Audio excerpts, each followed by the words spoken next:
Bom dia. Hoje é o dia 7 de março de 2023. Hoje é terça-feira. Amanhã é o dia das mulheres no mundo inteiro. 8 de fevereiro. Agora vejo uma besteira desse governo aí do cara lá, que eu acho que ele está muito decreto já. Homenagear as mulheres, uma lei para a mulher ter igualdade de direitos quando exercer qualquer atividade. Aí é gaiado, né? Doutor, isso aí já está na lei, na Constituição Federal. O artigo 5º, inciso 1º da Constituição diz lá: homens e mulheres são iguais em direitos e obrigações. Bom, agora, senhores, o que está pegando aí, eu fiquei...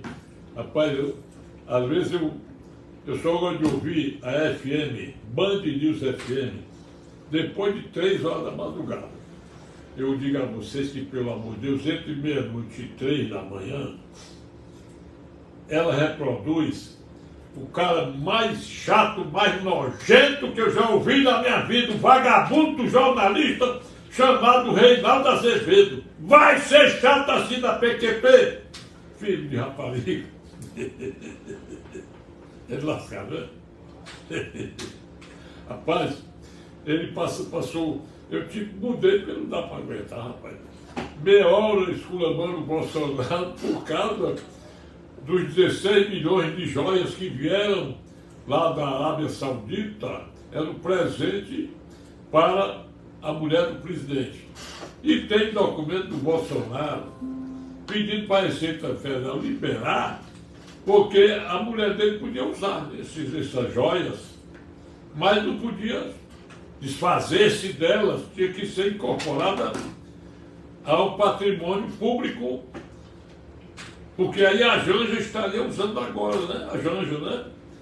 Se você visse um live que o César me mandou, uma live, convida a paz, o cara abre o bocão e diz que nós estamos com um ladrão no comando do Brasil e uma prostituta como primeira-dama. Isso é o que o cara diz lá. Está no meu... Eu tenho gravado, viu? É um negócio feio, escandaloso. Agora veja uma coisa. Se o nosso presidente não foi escolhido para ser presidente, ele foi eleito, mas não foi escolhido, né? Todo mundo sabe disso. Ele disse lá, agora na sexta-feira, lá nos Estados Unidos, bem aplaudido, sobre o que aconteceu. E o John Glenn, que é o marido do deputado Batista Miranda, que é um grande jornalista norte-americano, e que se ele estivesse lá no Irã, ele já teria sido enforcado, entendeu? Ele é um cara que escreve bem. Ele já mostrou a todos os americanos, o mundo inteiro conhece a conduta do senhor Luiz Inácio Lula da Silva. Não precisa ninguém dizer mais nada. Enquanto a Globo hoje aumentou o salário do William Bonner, um verdadeiro assinte à pobreza, de 1.800.000 reais para 2.300.000, entendeu? O pobre vai tomar comprimido de picanha, porque o descarado do homem aí que está governando não é nem desgoverno, que chama desgoverno. Eu chamo de esculhambação, não é governo não. E outra, pelo que o Lula diz nas redes sociais, ele está decrépito. Tem que ser decretada a interdição dele, rapaz. Tem que ser decretada. Ele não tem mais lucidez, não. Você que mente nas redes sociais, que diz, eu fiz discurso para ser eleito, mas depois de eleito meu discurso é outro. Agora inventou o comprimido de picanha, vive dizendo, rapaz, eu vou destruir em 2023 o que foi construído antes. Esse é um tipo de indivíduo desse, não tem o mínimo de noção do ridículo, não tem o mínimo noção do que seja um cidadão comum, um carroceiro qualquer, que exerce uma atividade bem pouquinha. Olha, é uma heresia o cara dizer que o povo está comendo demais, prejudicando a quem não está comendo nada. Então você tem que dividir o seu, como o cara de gente passando fome, porque você tem que ir atrás, né, fulano? Eu estou comendo demais, acabando com os alimentos, o fulano não pode comer, isso é lascado, pai. É cada afirmação mais lamentável. E hoje estava sendo repetida aquela fala do Tiago Pagnato, pai do Tiago Pagnato, ele, quando o nosso excelso ministro Alexandre Maia chamou o povo de covarde, ele fez uma análise e disse: quem é que é covarde? Sou eu, peça do povo, ou fulano de tal que é o ministro? Entendeu? As coisas da Dilma são reproduzidas, a gente fica com vergonha, a mulher fazendo contas não dá uma certa. Ela não liga o A com o B, rapaz, isso é horrível. Como é que a mulher depois... E vai ser do BRICS. Ela devia ser da PQP, não era melhor? Ela não... Doutor Roberto. Porque o BRICS aí é um banco multinacional, né, pessoal? Um banco composto por 5 países, né? Brasil, Rússia, Índia, China e África do Sul. Agora veja uma coisa. Vejam uma coisa. Primeiro também dizer que o Neymar foi absorvido por lá, né? Aquele negócio de sonegação na Espanha não vingou. Olha, pessoal, o que eu entendo é o seguinte, olha bem, que o Brasil está no caminho correto para se igualar ao sistema bolivariano da Venezuela. Vamos ver aqui uma coisa. Vamos anunciar aqui. 1, 2, 3. 1, 2, 3, 4. Bom, vamos começar. O Fidel Castro estava preso, saiu para ser presidente de Cuba, destruiu Cuba. O Hugo Chávez estava preso, saiu da prisão para presidir Venezuela. Vocês vejam o destroço aí de Venezuela. Esse Daniel Ortega estava preso. E o que ele faz lá na Venezuela, lá na Nicarágua? Faz o diabo. Vejam lá também, eu não sei, vamos dizer assim, o presidente da Coreia do Norte que mandou matar, parece que é o tio, que foi contra, todo mundo tem que reverenciar o cara como um deus. Agora só teve um homem que mereceu destaque no mundo todo. Esse cara preto lutou no caso do apartheid, foi preso 27 anos, saiu de mãos limpas, foi presidente da África do Sul e recebeu o prêmio Nobel da Paz. É Nobel, não é Nobel não, viu, seu jornalista burro? Nobel da Paz, Nelson Mandela. Agora, outra coisa que está nas redes sociais. Senhores, eu acho que o Papa está metido nessa história. Olha aí. Quando eu critiquei essa campanha da fraternidade, que o Papa quer um mundo globalizado, quer que deixe de existir a propriedade privada, que tudo tem que ser o comum, tal. E agora, eles querem criar a igreja do Satanás. Pensa aí, pessoal. O que tu diz aí, Roberto? A igreja do diabo. O pastor Silas Malafaia foi convidado, viu? A igreja do Capiroto, pensa aí. E você não pode discriminar. Se você botar uma igreja para pregar o Satanás, você tem que respeitar. O artigo 5º, inciso 6º da Constituição Federal, ele garante a liberdade de culto ou crendice religiosa. Tanto isso é verdade que eu que fui macumbeiro, também, eu frequentei o terreiro de macumba. Umbanda branca, que é uma umbanda que prega Jesus Cristo. Mais uma vez, me convidaram para ir ao terreiro do Zé Alberto, não sei se conheceram não, acho que conheceram, o Magrinho era homossexual, lá na Bela Vista. Eu frequenta a Igreja Católica. O Evangelho de Mateus hoje, ele dá um recado para você bem bom, é só você ler hoje a Bíblia, capítulo 6, salvo engano, versículo 36 seguinte. Ó, aí o Zé Alberto, eu não sabia que ele era quibandeiro. A quibanda trabalha com Satanás, sabia? Tinha um coração de boi no chão e ele com uma espada esfaqueando, tipo, matando o cara, fulano de tal, enfiando a espada no coração daquela pessoa que estava na mira de quem contratou o trabalho do macumbeiro. Não custou muito. Todos os dias 15 de novembro, aliás, de agosto, dia de Nossa Senhora da Ação, que é representada para os umbandistas como Santa Iemanjá, que ela é uma santa que é encantada no mar, Nossa Senhora Iemanjá. Aqui tinha um médico que era meu vizinho, um dentista, que ele gostava de ir no dia 15 de agosto para a beira-mar, oferecer flores a Iemanjá e não sei o que mais. E esse macumbeiro, esse quibandeiro, que pregava a doutrina do Satanás, ele foi subir no caminho, o caminho arrastou de uma vez, tacou os peitos no chão e foi embora. Falar nisso, eu vi hoje uma live, eu não enxergo, mas escuto bem. O cara entrou no cemitério e estava ouvindo aquela praga, tec.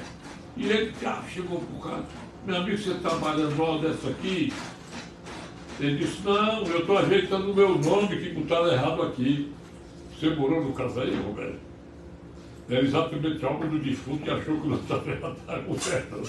Bom, pessoal, eu acho que eu brinquei muito, mas vamos em frente, olha bem, nós somos brasileiros, nós somos patriotas, nós estamos bem, um momentinho, estamos muito felizes, e eu vou deixar um pouquinho essa política, quero saber só, o doutor Abecedo sabe se esse Juscelino Filho, ele saiu do ministério, foi perdoado. Porque tinha um encontro ontem com o Lula, inclusive o Partido da União Brasil deu uma nota contundente contra a Gleice Hoffmann. Porque o Juscelino pegou o avião da FAB, vai para a corrida de cavalo, manga larga, vai para todo canto, recebe as diárias. Aí depois, cinicamente, vou devolver. Depois eu vi, então eu devolvi, mentira, ele devolveu só depois que foi instado pela acusação. Aí a Gleice Hoffmann deu uma nota, que ele tinha que ser fora do governo, não sei o quê, imediatamente. A União Brasil deu uma nota, dizendo o seguinte, quando o erro é de pessoa do PT, ela quer o perdão, passar a mão por cima. Só porque o senador da União Brasil, ela quer isso e aquilo mais. Eu queria saber se realmente ele perdeu o cargo, o que seria correto. Se fosse o Bolsonaro, tinha sido. Inclusive, eu estava vendo na Jovem Pan, que olhe bem, quando é um problema contra o Bolsonaro, é coisa democrática, não sei o que mais, tal. Mas quando é envolvimento do Lula, do ministro, do Fernando Haddad, não, tem que examinar, dar o amplo direito de defesa e tal. Senhores, é triste, não é? Mas vamos aqui. Por favor, eu falar sobre o Juscelino, que eu vou examinar, porque eu não ouvi nenhuma notícia ontem, hoje de manhã também não vi nada, eu não sei. Marcelo mesmo, bom dia para você, viu? Aí em São Paulo. E bom dia também para você, doutor Paulo Lano, que mais tarde vai assistir no YouTube o meu vídeo, lá em Paris, está em Paris. Agora quero dizer a você, vamos falar só de prescrição do crime. É um capítulo bonito do nosso Código Penal.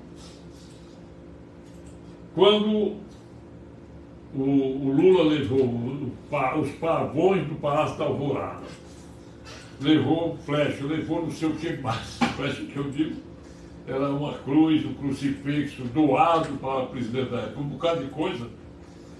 Foi encontrado tudo lá no Banco do Brasil, guardado a expulsão dele. Aí, pronto. Mas o Bolsonaro não recebeu presente nenhum.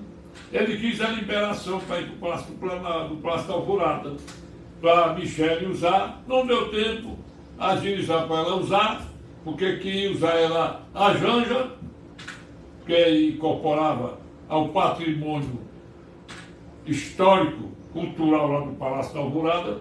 Tomara que o Lula não roube nada não, mas a Janja, porque pelo menos ninguém ainda sabe quanto foi cada móvel que ele comprou por 400 e tantos mil reais, são 11 imóveis, sem licitação, sem nada, e para onde foram. E ele também não explicou os 30 e tantos dias de hotel caríssimo, 6 mil por dia, 6.500. Também ele não explica quando ele diz: vamos fazer o jeito dos idosos aposentados, tirar a bunda do sofá e comprar o pão na padaria.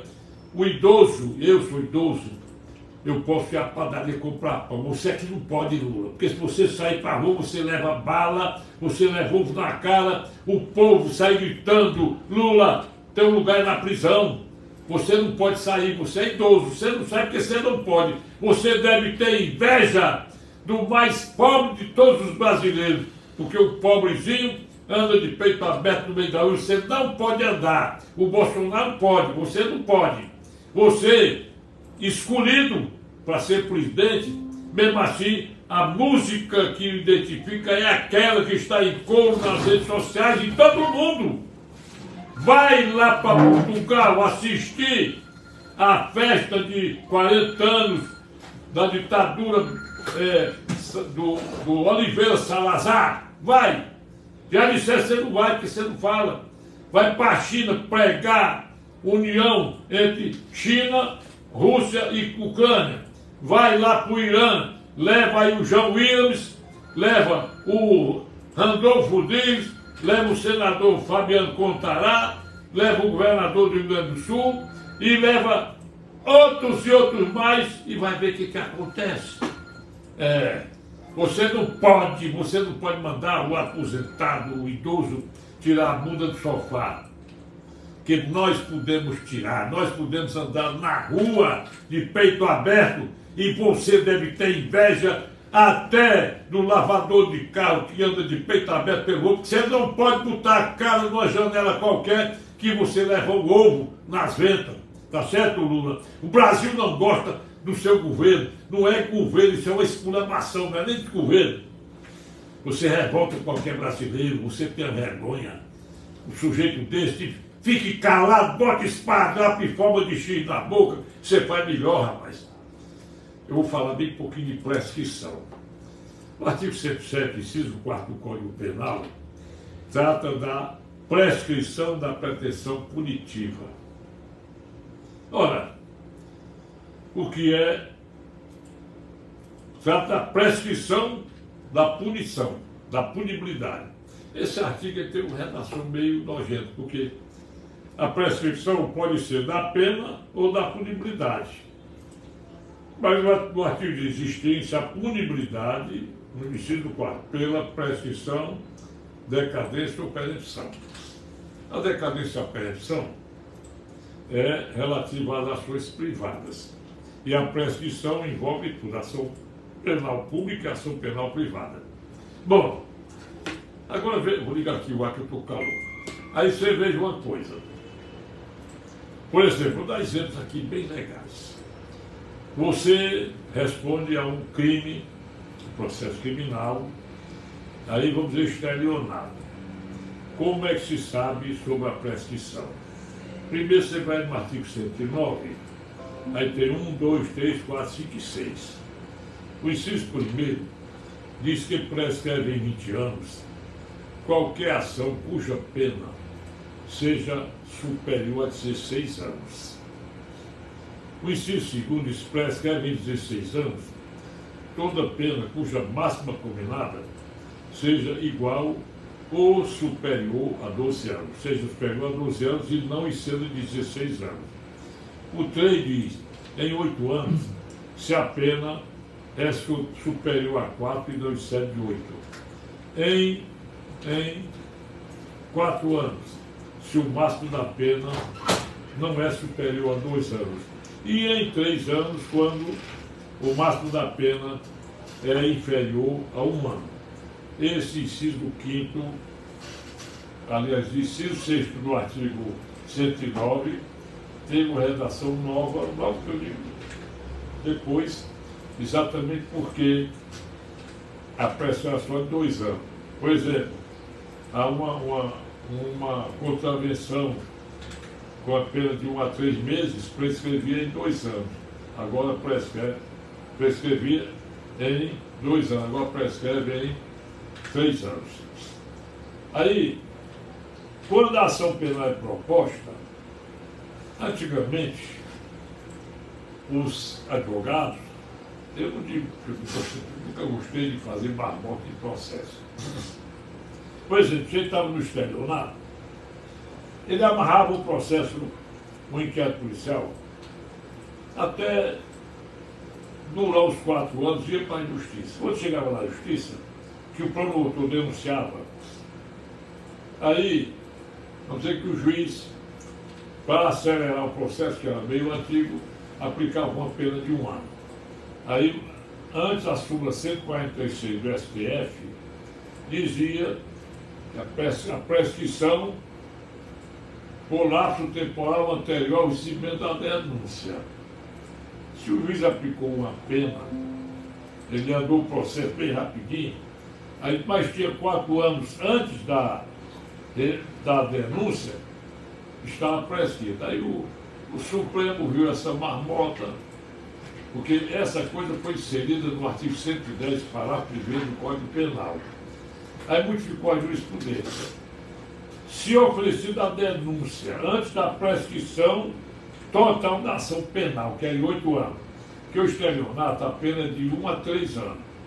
3 anos prescrevem em 8 anos. Se o sujeito foi denunciado por 5 anos, se o processo for julgado logo ele pegar o ano, ele responde a pena em regime aberto, com direito de se apresentar na secretaria, porque em Fortaleza não tem casa de albergado. Antes não era, estava prescrito. Hoje a pressão pela pena concreta, artigo 110, parágrafo 1º, é o seguinte: o juiz condenou o cara a 1 ano de reclusão. Aí o promotor não recorreu. A partir do momento que o promotor não recorre, se ele apelou e o processo tramitou, essa pena está prescrita. Agora outra coisa, se a ação penal foi recebida a denúncia, depois de 4 anos recebida a denúncia, o juiz aplicou 1 ano de cadeia. O promotor não apelou dessa sentença. O que acontece? Essa pena está prescrita porque tem 1 ano, tem 4 anos entre o recebimento da denúncia, não é esta denúncia, entre o recebimento da denúncia e o dia que o promotor deixou de recorrer. O artigo 110, parágrafo 1º diz: prescrição pela pena concreta. Então o Supremo, interpretando esse artigo 107, ele faz 2 coisas: extinção da punibilidade pela pena concreta ou extinção da pretensão punitiva por força da pressão do crime ou da ação penal. Ele faz essa distinção. Agora vejamos uma coisa: se você cometeu um crime de homicídio, por exemplo, foi condenado a 30 anos de cadeia, então é a pena máxima, 12 a 30 anos, artigo 121, parágrafo 2º, 1, 2, 3, 4, e mais o feminicídio, que é o parágrafo 3º do artigo 121. Aí o que acontece? Você deixa o promotor, não recorreu, está preso, entendeu? Entre o dia que a denúncia, que a pronúncia foi prolatada, ou entre a data do recebimento da denúncia e o dia da pronúncia, decorreu um prazo superior a 10 anos.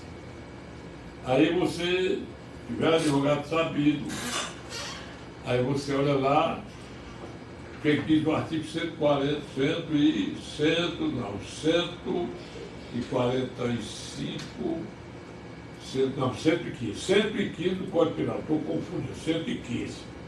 O 145, estou dando uma de Dilma, não. O 145 é sobre o direito da Carmen Lúcia representar criminalmente contra Roberto Jefferson pelas ofensas que tem a decadência de 6 meses. Bom, o 115 é o seguinte: se o réu, ao tempo do crime, era menor de 21 anos ou maior de 70 ao tempo em que vai executar a sentença, isso é a interpretação já do juiz especial, que maior de 70 ao tempo da sentença, aí a prescrição é de metade. Aí você pegou entre a pronúncia, promotor, o cara recorreu da pronúncia, foi para o tribunal, demorou a ser feito o julgamento, decorreu mais de 10 anos entre a pronúncia e o dia do julgamento do tribunal. Aí você pega o certidão de nascimento, está lá, nasceu no dia tal, o crime aconteceu na data X. No dia que ele fez o crime, faltava um dia para o cara completar 21 anos, aliás, completar 18 anos. Não, 21, desculpa, 21 anos. Você ia completar 21 amanhã e hoje ele praticou o homicídio. Aí, qualquer pena pode ser deduzida, até a pena do Sérgio Cabral, 400 anos. No direito brasileiro, prescreve em 20 anos, se for maior de 70, em metade, se for menor de 21 anos. Ao tempo do crime, aí metade, a prescrição é de 10 anos, é de 20. Aí você diz, mas tem que ver, no caso do Sérgio Cabral, o artigo 119 do Código Penal, ele diz, para efeitos penais e de prescrição, as penas são autônomas. Então você pega você responde ao crime de apropriação indébita, mais lavagem de dinheiro, mais Lula, mais Escola de Melo, mais. Quem mais? Mais o Bezé de Seu, tomou um bocado de pena. Mas cada uma tem sua prescrição autônoma. Se o crime de estelionato prescreve 8 anos, então você passou mais de 8 anos para ser condenado, e ele tem vários crimes, tudo no processo só, vai havendo a pressão de um por um, prescreveu estelionato. Aí tem outro crime que é do artigo 297 do Código Penal, 298, o crime de falsificação de documento particular. Aí prescreve 12 anos, aí demorou mais, continuou o processo 12 anos, prescreve. Então, dentro do processo em que o réu ele é indiciado por vários crimes, a ação penal de cada um, sendo a mesma, aquela ação penal vai prescrevendo a proporção que os processos vão andando. Porque se fosse para somar tudo e prescrever, talvez fosse até benéfico para o réu. Por quê? Porque um réu, assim como o Sérgio Cabral, se você somar as penas dele todinhas, 400 anos, aí ele completar os 70 anos, já depois mais de 10, vamos decretar a pressão e acabou.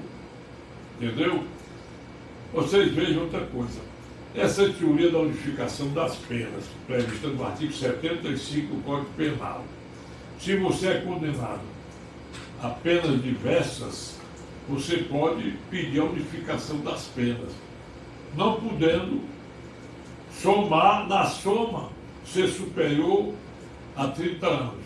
Só que essa soma, ela pode ser feita relativamente ao restante das penas que você ainda não cumpriu, ainda que sejam processos diferentes. Mas tem uma coisa a mais. Se você vai pensar que com os 30 anos do somatório, você vai ter direito à progressão de regime por essa única pena, não. Você vai ter direito à progressão por cada pena. Está lá escrito lá no artigo 112, artigo 103 da Lei de Execução Penal, eles que regulamentam o artigo 33 também do Código Penal.